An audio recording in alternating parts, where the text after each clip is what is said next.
Prologue. Forgive me, Mr. Hunter. If I'm not mistaken, you're saying there's a school of magic called Hogwarts, and it's in Britain? Yes, Mr. Greedo, the middle-aged lawyer replied with practiced patience. Hogwarts School of Witchcraft and Wizardry is one of the most renowned academies in Europe. Your grandfather, Mr. Ethan Greedo, once studied there himself. According to his will, you are required to attend Hogwarts and complete your magical education. Specifically, you must pass both the Obuel and NET examinations. Only then will you inherit the special legacy he has secured for you in Gringotts, Vault 632. Derek clenched his jaw, holding his breath before pressing further. Then, who is the headmaster of Hogwarts? I mean, is he perhaps a very old wizard with a long white beard? That would be Albus Dumbledore, answered Jansen Greedo, who sat beside him. He patted his son's shoulder gently. I know it's difficult to accept, son, but fulfilling this will mean leaving Ilvermorny, leaving America, and going to— Wait, there's something else I need to know first. Derek cut him off, a little too roughly, and asked the question that had been burning at the core of his thoughts. I heard that in Britain there's someone famous, Harry Potter, the boy who defeated a terrible dark wizard. Is that true? Jansen glanced at his son in surprise, then nodded. Yes, Harry Potter, the boy who lived. At just a year old, he defeated the dark sorcerer known as Voldemort.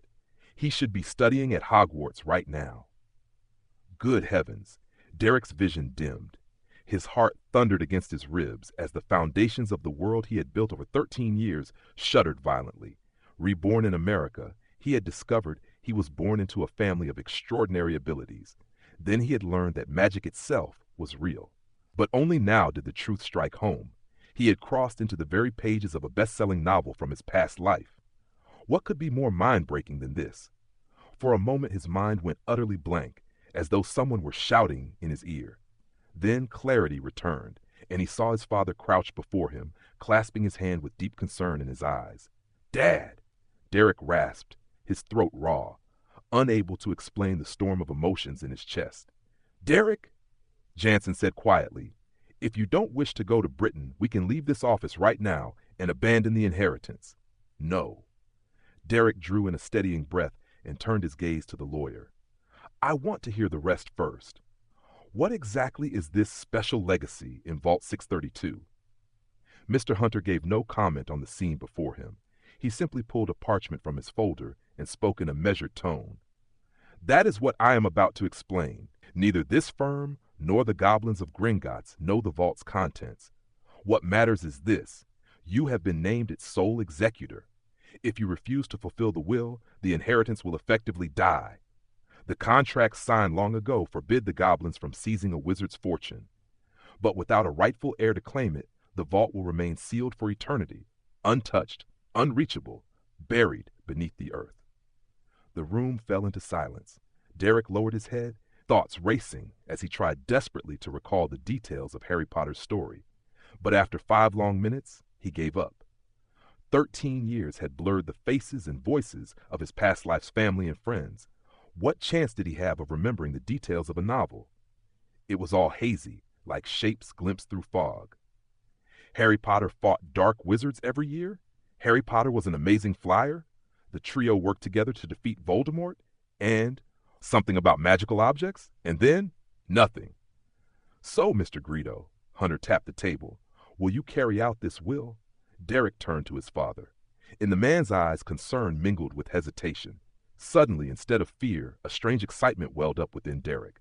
The shock and unease faded away, as though a dusty mirror had been wiped clean. Curiosity, yearning, and a reckless thrill surged through him. Compared to the dull safety of being the model student who pleased teachers and parents, the thought of uncovering the true weave of this world and meeting its so-called protagonist was far more enticing. He wanted to step into Hogwarts, to touch the living flow of fate. Lifting his eyes to the sunlight beyond the window, Derek's narrow brows eased. His gray-blue eyes lit with a smile as he declared, bright and clear, I am willing to attend Hogwarts School of Witchcraft and Wizardry as a third-year student this very year. Chapter 1. On the Train. Derek dragged his oversized suitcase down the narrow train corridor, shoulders hunched with effort as he craned his neck left and right, peering through the compartment windows for his target. If Harry Potter really looked just like he did in the films, he hoped his memory wouldn't fail him.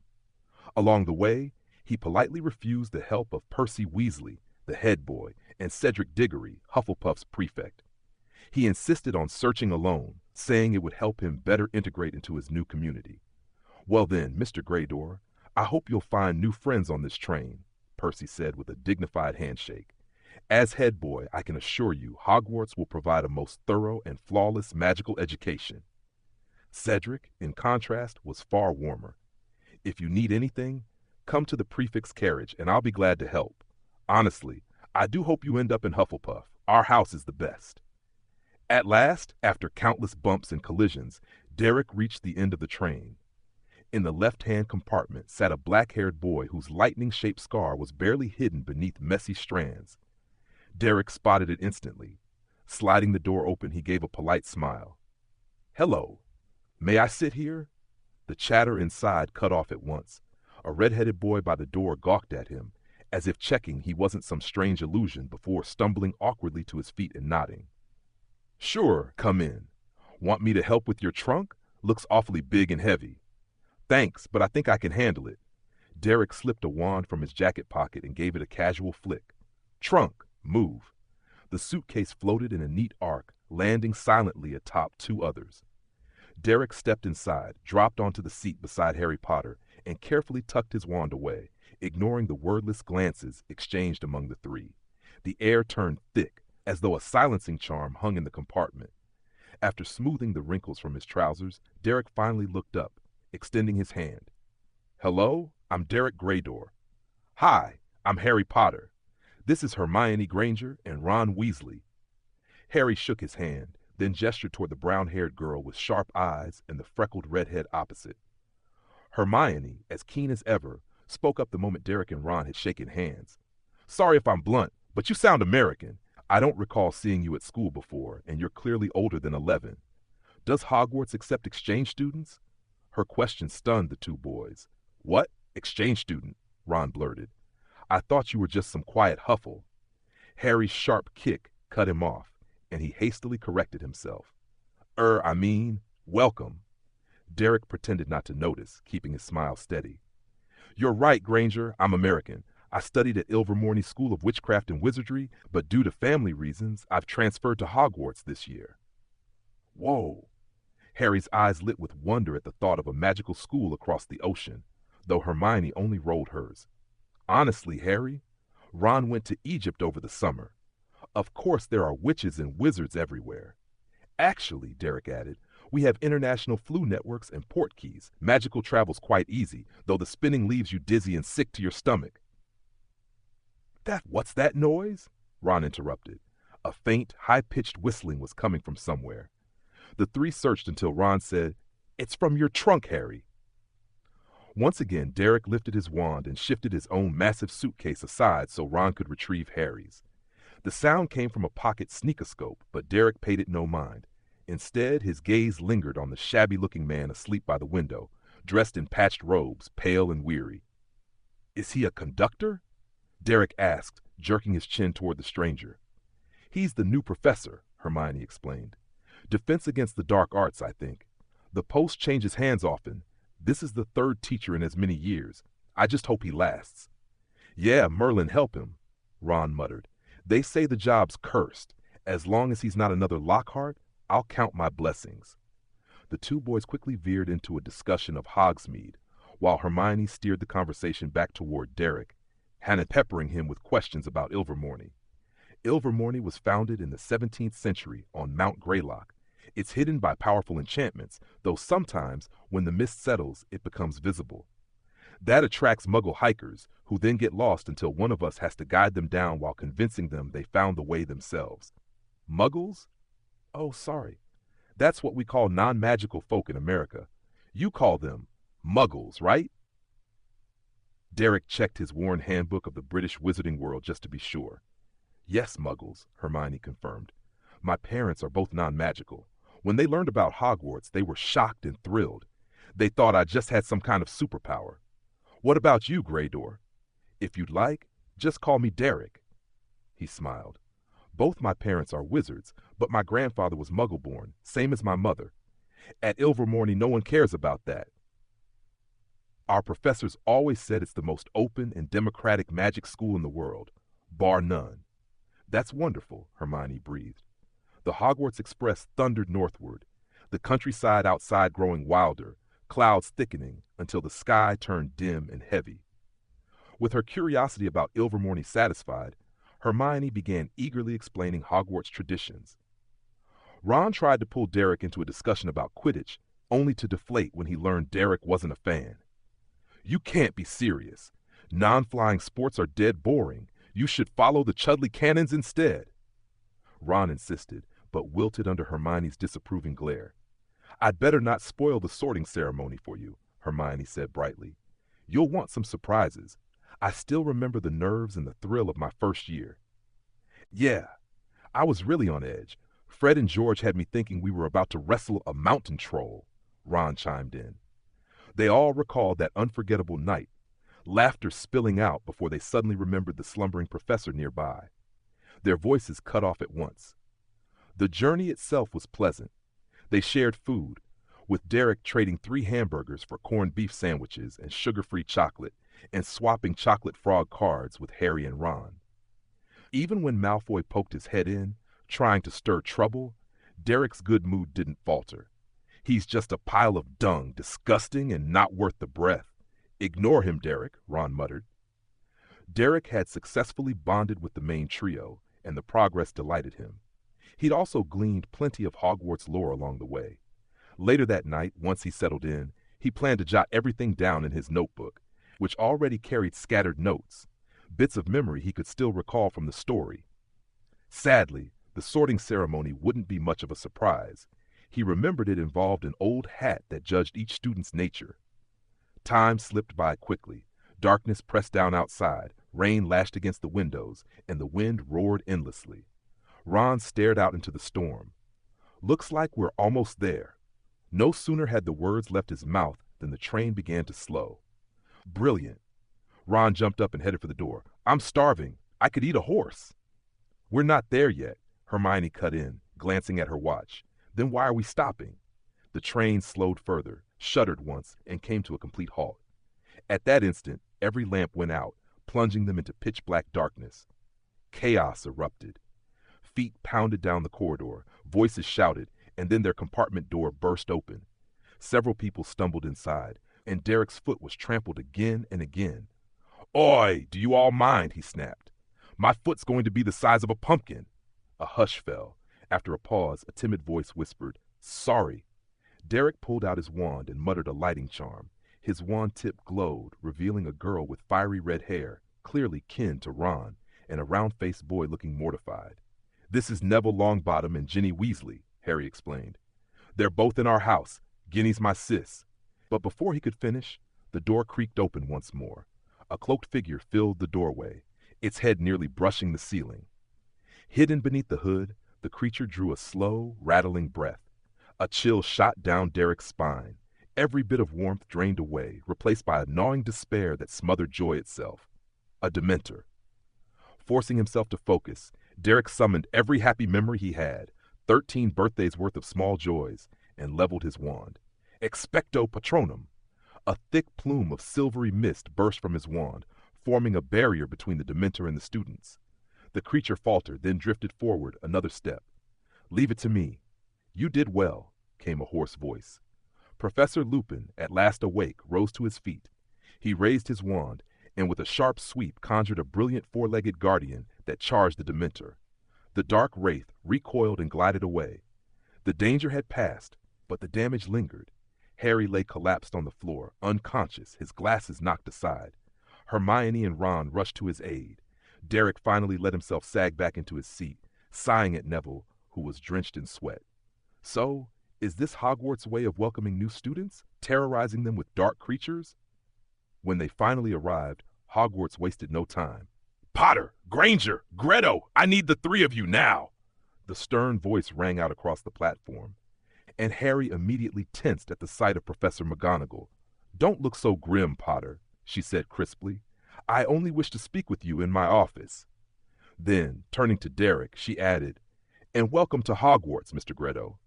Derek inclined his head politely. "It's an honor, Professor McGonagall." He had met her briefly in August while handling transfer papers at the Ministry's Department of International Magical Cooperation. The three followed her into a warm office where a fire crackled cheerfully in the hearth. Welcome comfort after their encounter with the Dementor. She gestured for them to sit before taking her place behind the desk. "Professor Lupin sent an owl ahead, saying you fell ill on the train, Potter." Before Harry could answer, there was a knock, and Madame Pomfrey bustled in, her face lined with concern. Hermione whispered an explanation to Derek. She was the school's matron. McGonagall let her eyes shift away from the embarrassed Harry and fussing Madame Pomfrey, settling instead on Derek. "Mr. Gredo, welcome again. Professor Lupin praised your efforts on the train. A pity you haven't yet been sorted, or I'd have awarded you 10 points. "I only did what I could, Professor," Derek said earnestly. "Now," McGonagall continued, "it's time we determined your house. During your years here, your house will be your family. You'll attend classes with them, share the dormitories, and spend your hours together in the common room. The 4 houses are named Gryffindor, Hufflepuff, Ravenclaw, and Slytherin. Every student's behavior adds or subtracts points for their house. At the end of the year, the house with the highest score wins the House Cup. Do you understand, Mr. Greydor?" "Perfectly, Professor McGonagall." "Good. In a moment I'll take you to the Great Hall for the sorting. Your class schedule will be given to you tomorrow morning by your head of house." She glanced toward Harry and Madame Pomfrey. "It looks like everything is in order. You two may wait outside a moment. I need to speak with Miss Granger about her timetable." Derek stepped out into the corridor with Harry and Madame Pomfrey. The matron soon parted ways with them, heading back to the side chamber. After only a few minutes, Hermione appeared with Professor McGonagall, and the 4 of them descended the staircase into the great hall. It was a sea of pointed black hats. Students filled the long tables, their faces lit by the glow of thousands of floating candles. At the front stood a short, white-haired wizard holding an ancient hat, placed upon a 3-legged stool. "All right, you two back to your seats. Mr. Greydor, please go to Professor Flitwick and put on the sorting hat." "Don't keep everyone waiting," McGonagall instructed crisply. Every eye in the hall followed them. Harry and Hermione muttered quick good lucks before hurrying to the Gryffindor table. "Which house will I end up in?" Derek made his way toward the stool, mind racing. Slytherin was out of the question. His good marks at Ilvermorny had never come from innate genius, but from maturity and persistence. Ravenclaw or Hufflepuff seemed far more likely. As for Gryffindor, he doubted how much youthful fire or bravery he still had in him. He was far too used to watching from the sidelines. "Oh, how complicated," the hat whispered in his ear. "You're nothing like a child. Calm, rational, mature, determined. Bloodline aside, you would do well in Slytherin." "No, Ravenclaw or Hufflepuff suits me better." Derek refused at once. Join Voldemort's old house? What would he be then? An apprentice Death Eater? "You don't truly thirst for knowledge," the hat observed keenly. "So Ravenclaw is not your fit, and you didn't even mention Gryffindor, so little faith in your own courage. Yes, I see it. Clear-headed folk rarely burn with reckless fire. Then only one choice remains.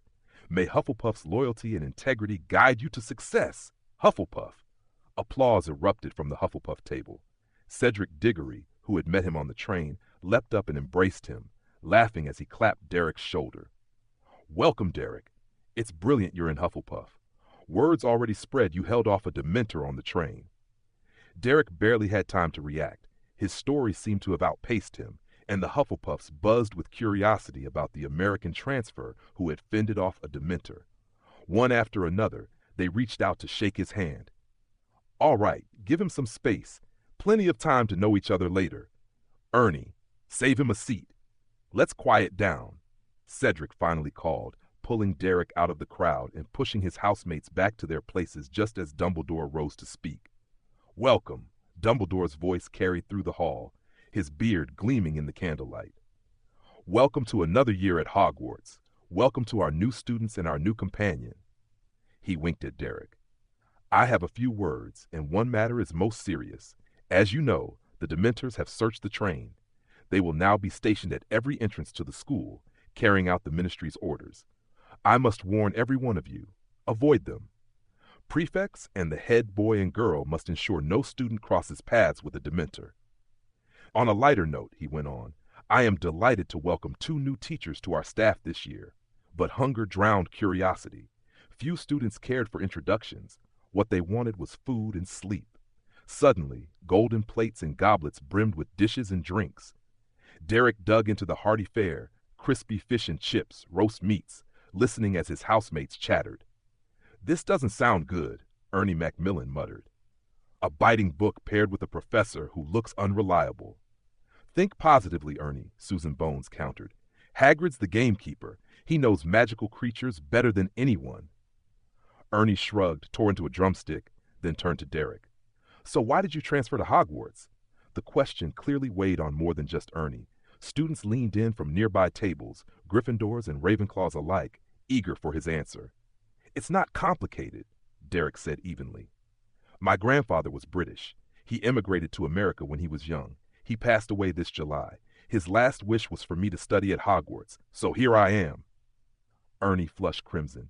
I didn't mean to pry. I'm sorry. No need to feel bad, Derek reassured him, half truthful. Honestly, we weren't close. Rarely saw him, could count the shared meals on one hand. But when I started at Ilvermorny, he gave me his wand. Oddly enough, it suited me perfectly. After his death, I thought, why not walk in his footsteps at Hogwarts? Maybe I'll even spot his graffiti in a lavatory or his name in the trophy case. Silence lingered until Hannah Abbott shifted the subject. Ilvermorny, an American wizarding school. Hearing it aloud feels unreal. I always thought that Hogwarts was the only school in the world? Justin Finch Fletchley laughed. Honestly, I still catch myself thinking that sometimes. Everyone burst into laughter. Just like on the train, Derek soon found himself describing Ilvermorny and the American wizarding world. Their plates emptied without anyone noticing. After the feast, Derek followed his new friends up to the 2nd floor, where a stone corridor led them to a corner stacked with barrels. Ernie tapped a rhythm on the lid of the 2nd barrel in the middle row. The lid sprang open, and they climbed through into the Hufflepuff common room, a cozy, round, low-ceilinged chamber, glowing with yellow and black warmth and faintly scented of earth. He followed Ernie, Justin, and a boy named Zachariah Smith into the dormitory, where 4-poster beds hung with yellow and black flannel curtains waited. His trunk had already been delivered.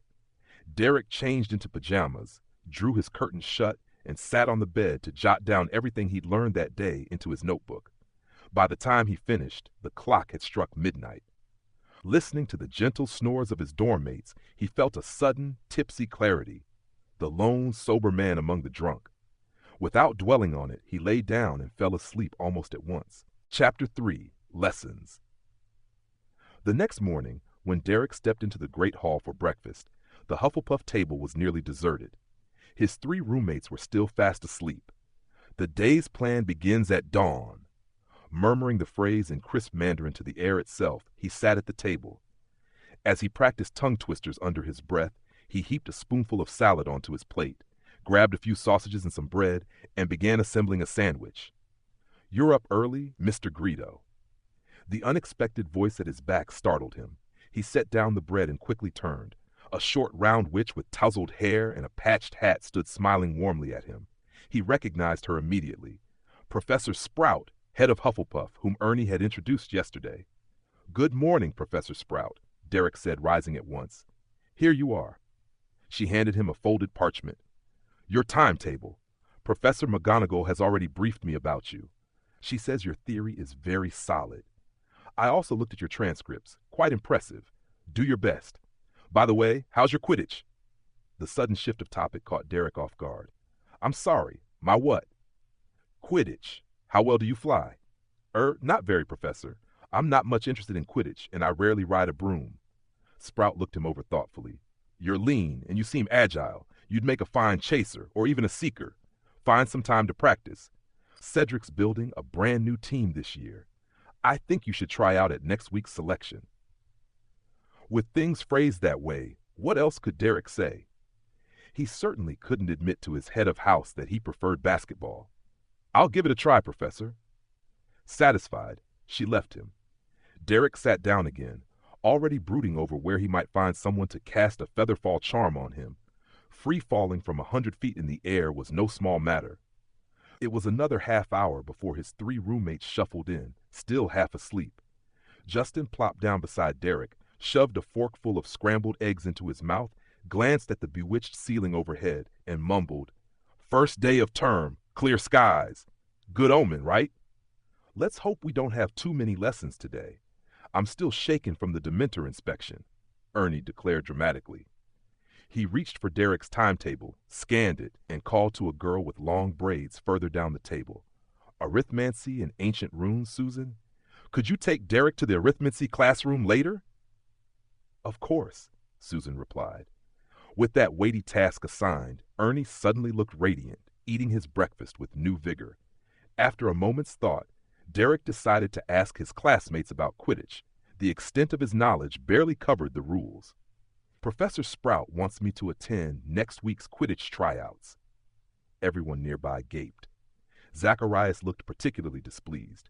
Narrowing his eyes at Derek, he asked coldly, "So, you've won a house cup before, or some great honor like that?" "No," Derek answered honestly. "Until today, the highest I've ever flown is about 5 feet off the ground, but Professor Sprout said my build was right for the game and told me to try." Relief flickered across Zacharias' face, though Ernie's excitement only grew. Dropping his knife and fork, he leaned forward, scrutinizing Derek. "You're slim. That means light and fast? And those long arms? Perfect for snatching the snitch or throwing the quaffle. The head's absolutely right. You should go. This weekend, we'll head to the pitch and get you used to it." "Well, I do hope to see you on the team, Greedo," Zacharias said coolly, pushing aside his plate. "That is, assuming you don't break your neck in practice." With a self-important air, he strode away. "Ever since second year, when he got onto the team, he's acted like he's above us all," Ernie muttered with a scowl. "Ignore him." Strangely, Derek almost wished Zacharias would stay.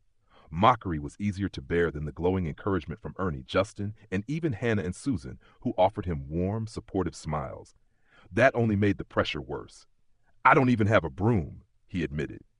"Don't worry, Justin will lend you his Cleansweep 7, won't you, Justin?" "Of course," Justin agreed eagerly.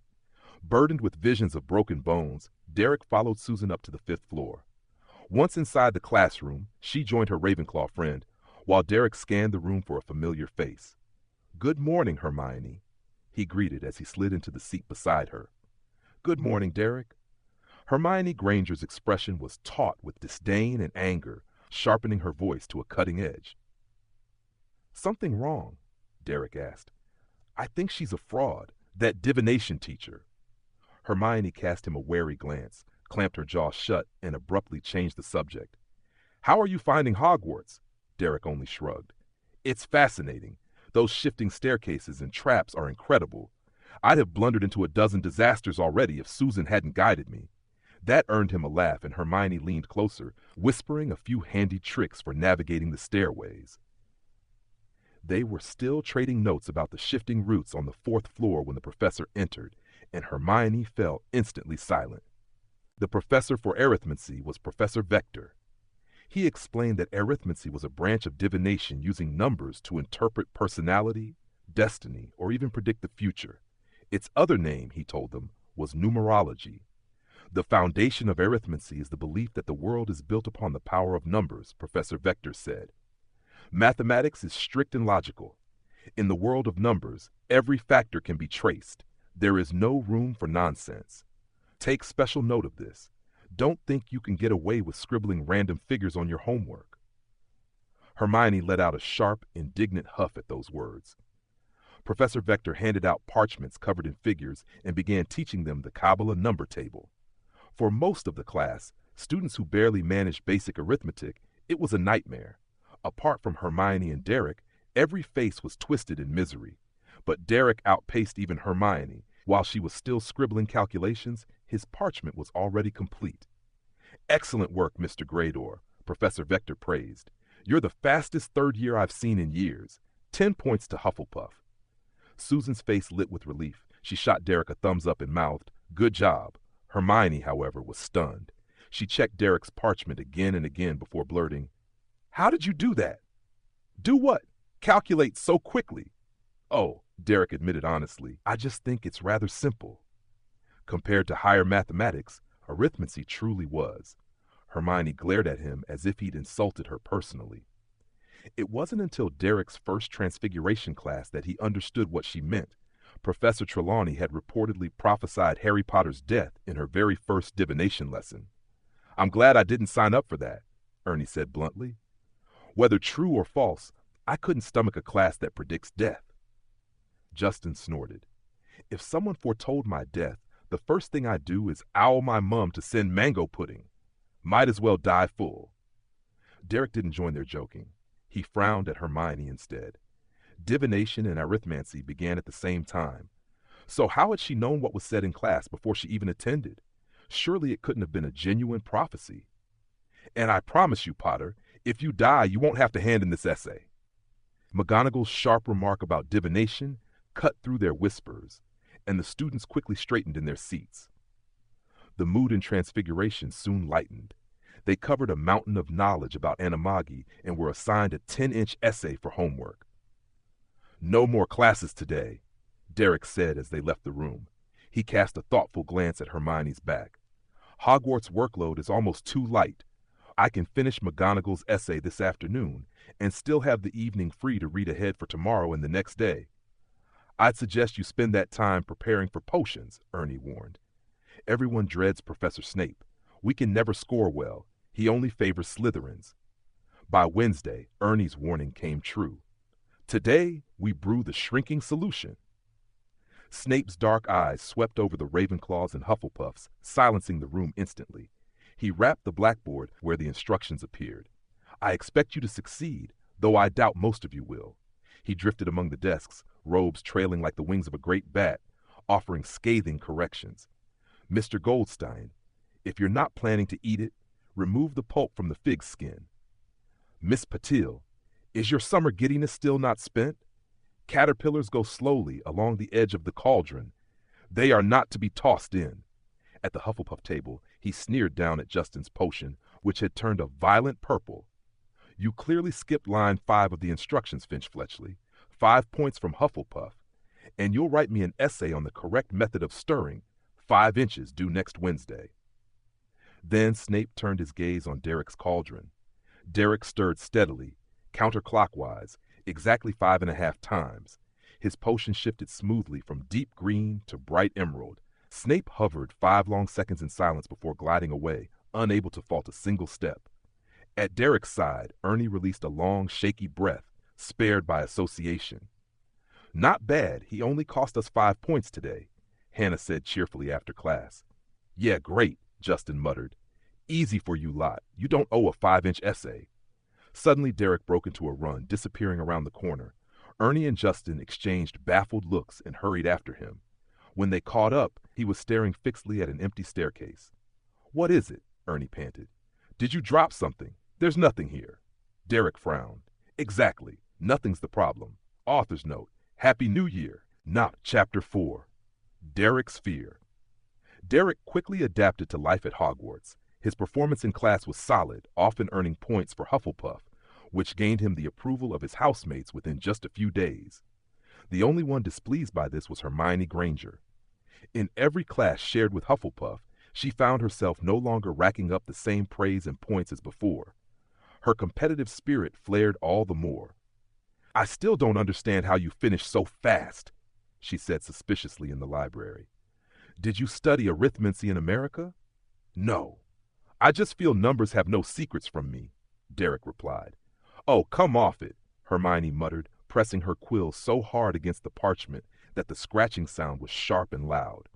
Derek knew she was recalling that morning's transfiguration lesson. Professor McGonagall had asked them to transform a teapot with 4 legs. Hermione's had thin, wobbly limbs that bent awkwardly, while Derek's teapot had already jogged a lap around the desk. McGonagall promptly awarded Hufflepuff 20 points. Though only the 2 of them managed functioning teapots, Hermione was still dissatisfied. She wanted Derek to share his method so she could refine her own magic. But Derek had no hidden trick to pass on. His mediocre grades in science back in his previous life had nonetheless taught him the rules governing matter's transformations, knowledge that translated naturally into understanding magic's essence. Thus, transfiguration and potions had been his strongest subject since age 11. Hermione, by contrast, excelled through memory. She thrived in subjects requiring rote knowledge, an approach Derek, long scarred by test-driven schooling, despised. Yet her precision meant she mastered wand movements quickly, executing them flawlessly each time. That was why Derek liked doing homework with her. Mature at heart, he tolerated his peers' childish antics, but preferred not to join in. Hermione, sharp and determined, made an ideal study partner. She wasn't naive like others her age. She had clear goals and the will to pursue them. From what Derek knew of the story, she would one day stand by Harry against Voldemort with unwavering loyalty and courage, the kind of companion anyone would value. "You've taken too many classes," Derek remarked idly. "It's keeping you from advancing in what you're best at. I don't see the point of Muggle studies when your parents could tell you everything you'd want to know. And divination? You yourself called the professor a fraud." Hermione's quill tore through the parchment. She looked at him sharply, voice rising. "I didn't. That morning I was just feeling a bit unwell." Derek winked. "All right then, I believe you." That only unsettled her further. For the next half hour, he could hear her furiously scratching out mistakes. "I'm going back to the common room." She shoved nearly 20 books into her bag, hefted it awkwardly, and hurried off without another glance. Derek shook his head at her retreating figure. He decided not to pry into her course choices. Clearly, the professors were aware. Her secrets were nothing more than small curiosities of daily life. What truly intrigued him was which villain the protagonist would face this year. After lingering in the library a while longer, he checked out Tracing Memory from Madame Pince and returned to his dorm. Friday brought Hufflepuff's first Defense Against the Dark Arts lesson of the term. The Gryffindors had already had theirs the day before, and word spread quickly at Hogwarts. By morning, everyone was buzzing with anticipation for a real encounter with a boggart. "I suspect you've already guessed today's lesson," Professor Lupin said as he entered. "Let's head to the staff room." They followed him into the long, shabby room lined with mismatched chairs. No one else was there. Lupin gestured them toward the far end where only an old wardrobe stood, where staff stored spare robes. Smiling, he positioned himself beside it. "Even if you know we'll be meeting a boggart today, theory still matters. Who can tell me what a boggart is?" Without raising his hand, Derek answered, "It's a shape-shifting magical creature that takes the form of what its observer fears most." "Excellent," Lupin said. "The boggart inside this wardrobe hasn't taken shape yet because it doesn't know what awaits it.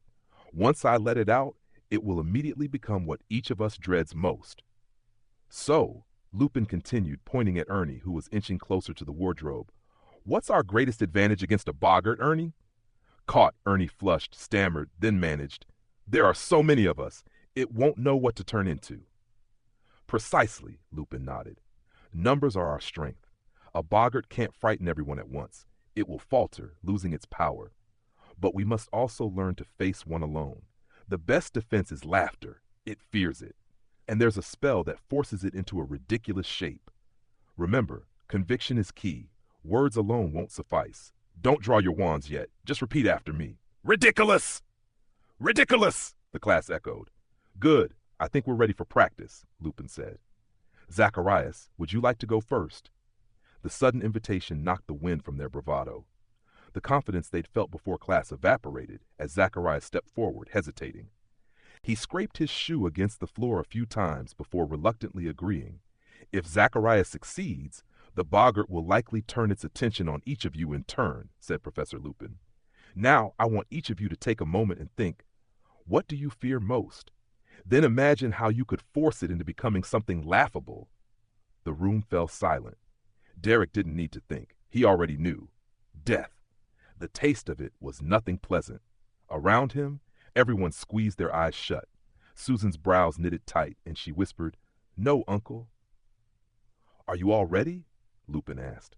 A chill ran over Derek's skin. He wasn't sure what form his would take. A hospital ward? Surgical knives and IV drips? Zacharias, we'll step back, Lupin instructed. We'll leave you a clear space. I'll call the next person forward. Everyone else, move aside. Give Zacharias room. They shuffled to the walls, leaving Zacharias alone before the wardrobe. His face had gone pale, his hands twitching. I'll count to 3, Lupin said, wand aimed at the cabinet. 1, 2, 3, begin! Sparks shot from his wand, the handle clicked, and the wardrobe burst open. Out stepped a severe-faced witch in emerald robes, glaring down at Zacharias. For a moment he seemed unable to speak, choking out strangled sounds before finally raising his wand. Ridiculous! A sharp crack like a whip snapping. The woman stumbled, a jester's cap appearing on her head as she bounced comically about. The class erupted in laughter. The boggart faltered, confused. Hannah! Step forward, Lupin called. Shivering, Hannah advanced. The witch melted into a giant gorilla, its massive head scraping the ceiling, bearing dagger-like teeth. Ridiculous! Hannah shrieked. The gorilla shrank in an instant, becoming a hand-sized doll splattered with garish paints. Justin! Lupin called. Justin minced forward. And the doll swelled into a monstrous yellow eye. He looked ready to faint.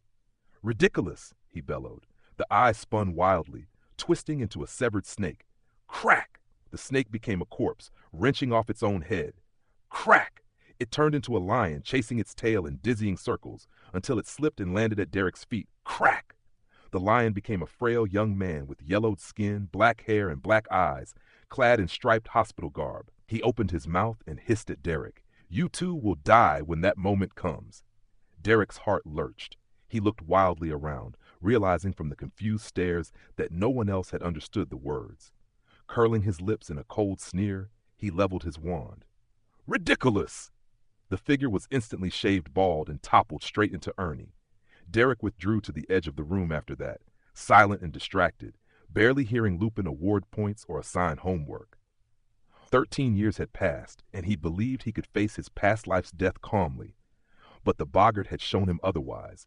He still feared that whirlpool of terror, that abyss of unknowing darkness. Did you see me take down that bloody hand? Ernie's excited voice pulled him back to the present. Your spell work was flawless. Derek answered with a stiff, unnatural smile. Author's note. Please support this story. Add to your favorites. The letter, relax, mate. Just like in practice. Lean low, left hand on the broom, right hand with the quaffle, then toss it. Your aim is spot on. You'll make the team for sure, Ernie encouraged.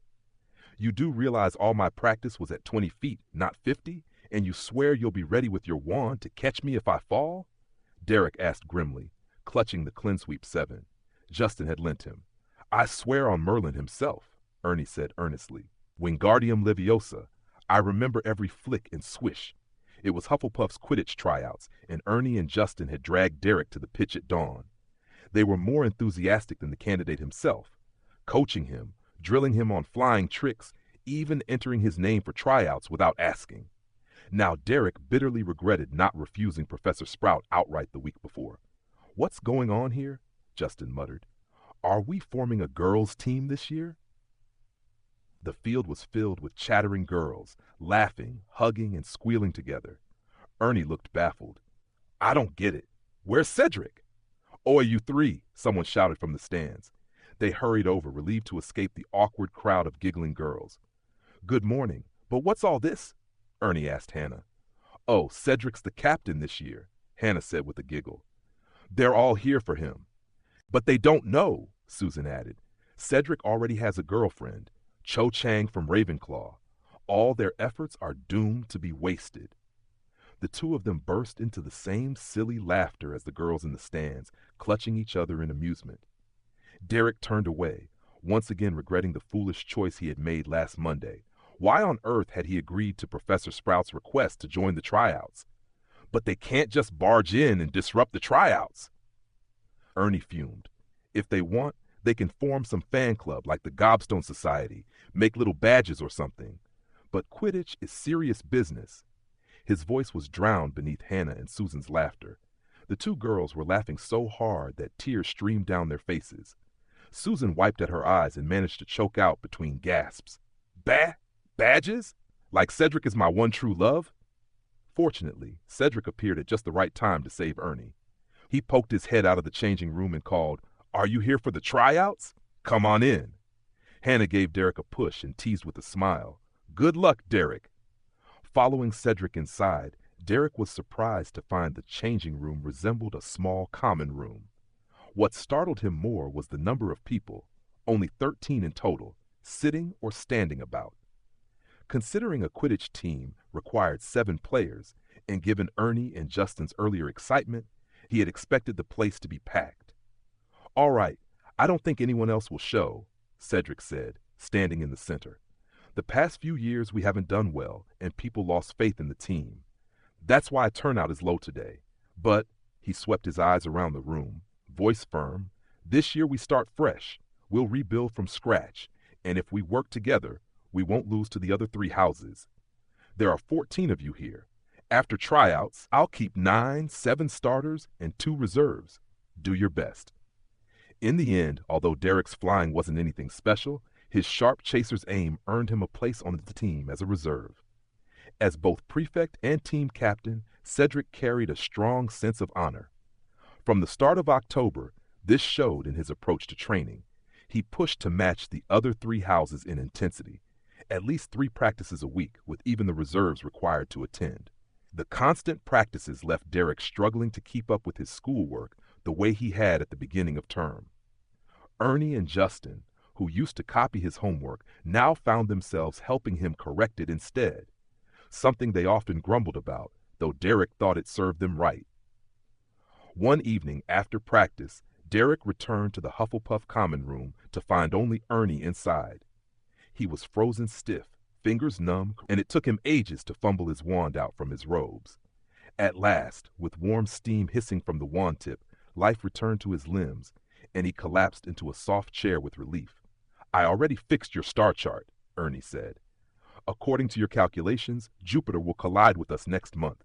Professor Sinistra is going to lose her mind. Thanks. Just hand it in for me tomorrow. No need to give it back. Derek waved him off. Ernie sighed, and half an hour later jabbed Derek, who was dozing off in petty revenge. What is it now? More essays gone wrong. I thought I only scribbled through astronomy. No, the first Hogsmeade weekend is coming. Ernie pointed at a notice pinned to the old bulletin board. End of October, right before Halloween. Derek didn't even open his eyes. Ernie gaped at his indifference.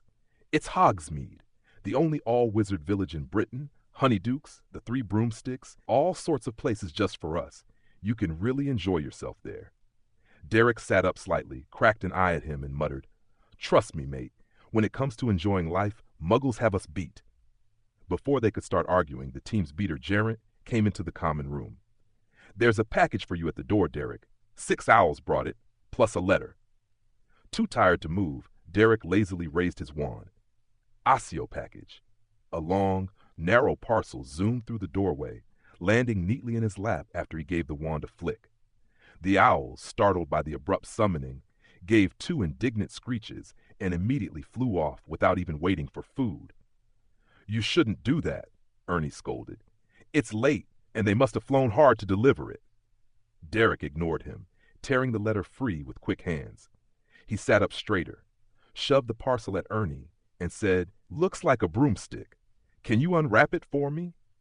Then, paying the package no further attention, he ripped open the envelope and devoured the letter in great sweeping gulps of text.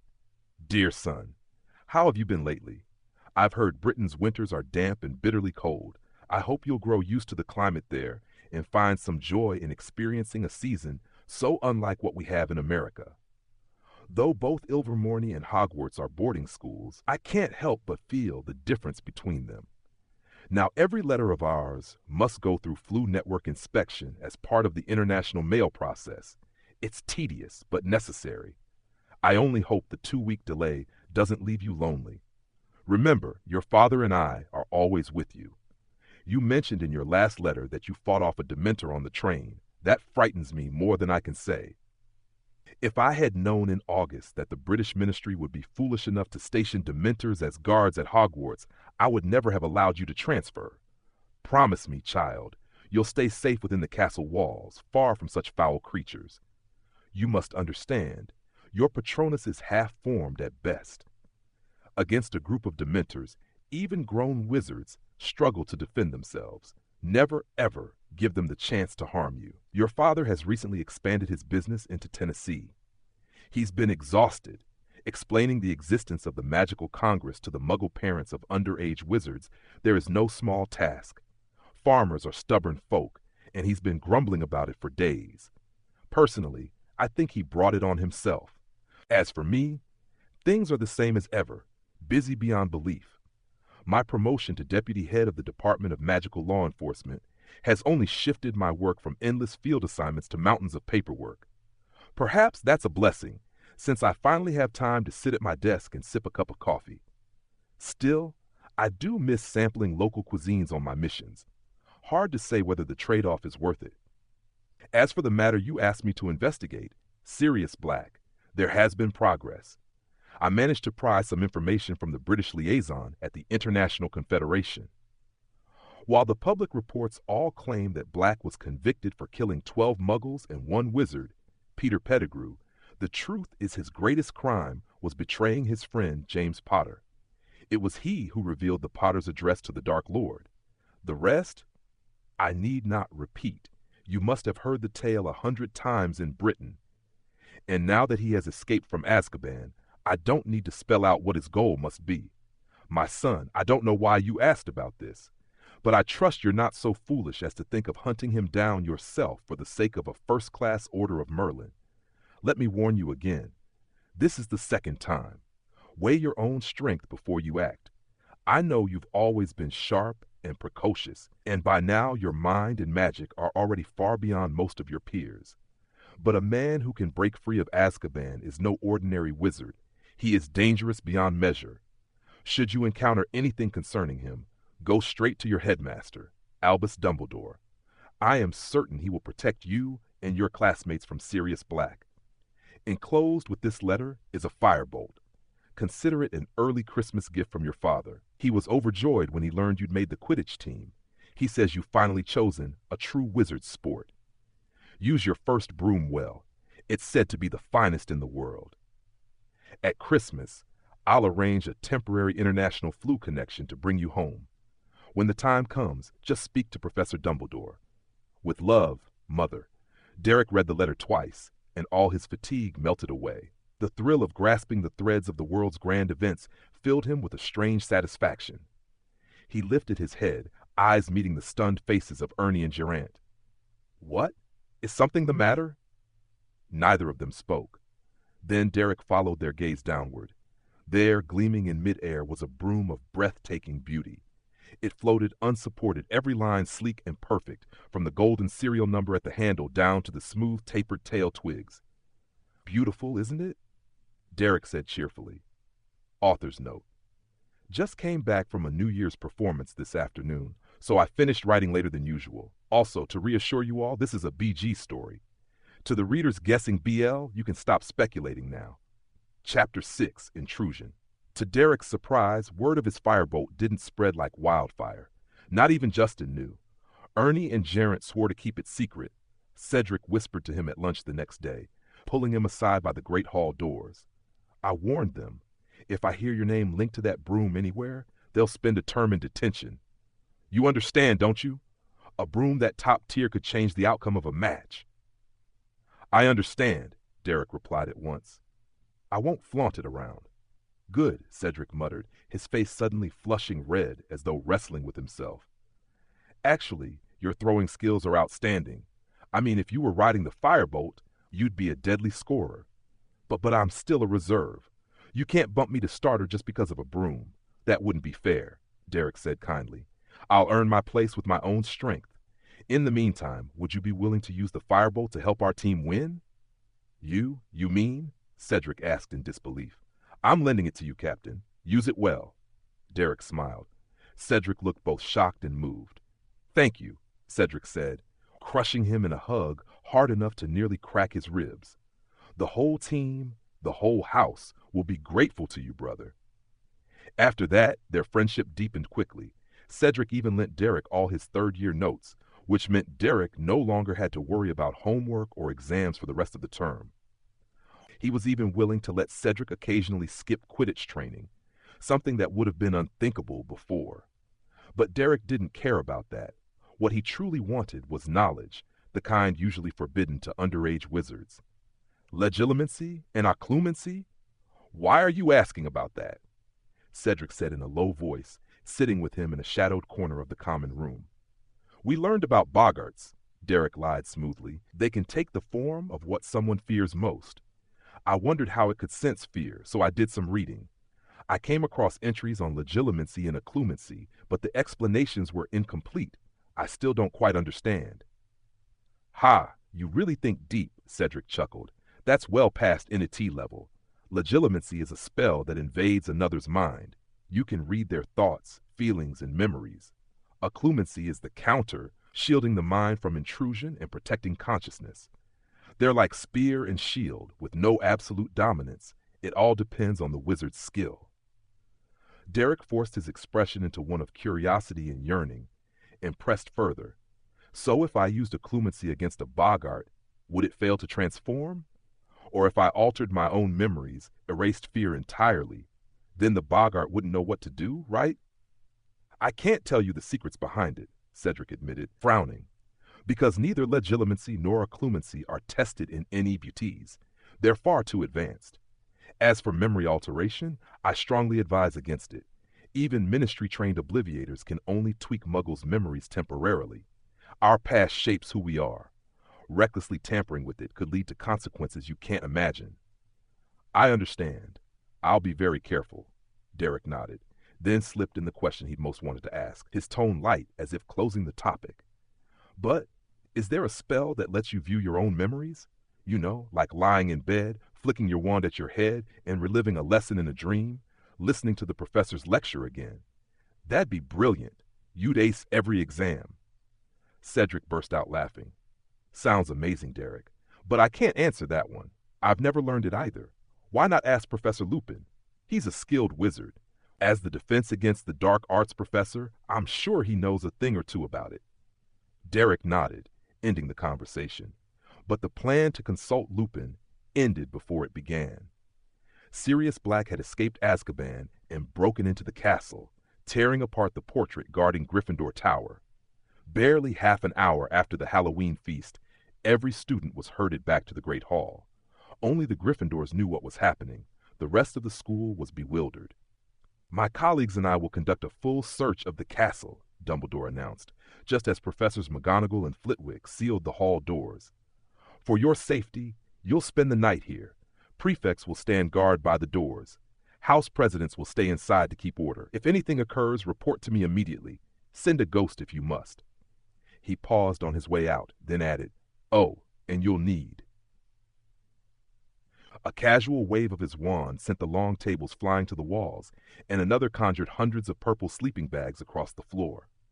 Sleep well, Dumbledore said, closing the doors behind him. Instantly, the hall filled with excited chatter. Gryffindors hurried to spread the story of what had just happened. So you're saying Black broke into the castle, smashed the portrait when it blocked him? Who was he trying to attack? Justin asked, his face pale with dread. Derek already knew from Ernie and Cedric about the Chamber of Secrets the year before, how several students, a cat, even a ghost had been petrified, including Justin himself, left in the hospital wing for months before being cured. How Harry Potter had found the chamber, fought the basilisk, and slain it. It was clear the incident had scarred Justin. Now every calamity at school left him shaken with fear. It's fine, mate. This has nothing to do with us, Ernie reassured him. Black went for Gryffindor Tower. As the Dark Lord's servant, his target's obvious. He wants Potter, not us. And with Dumbledore here, we're safe. Susan and Hannah chimed in with soothing words. Derek lay quietly, saying nothing, doubt swirling in his mind. If the goal was to kill Harry Potter, sneaking into the castle was already half the task done. There were countless easier places to strike. The Quidditch pitch, corridors, greenhouses, unguarded spots where a stolen wand and a single curse would suffice. Why force a way into a dormitory guarded by portraits? And why break the painting while the whole school feasted, when the timing made no sense? None of it added up. The professors scoured the castle that night, but found no trace of Black. Derek wasn't surprised. If Black could slip into Hogwarts, slipping back out wouldn't be difficult. He told no one his suspicions, not even Dumbledore, as his mother had advised. Whatever Derek could think of, this wizard who had reigned over Europe's magical world for 6 decades surely had considered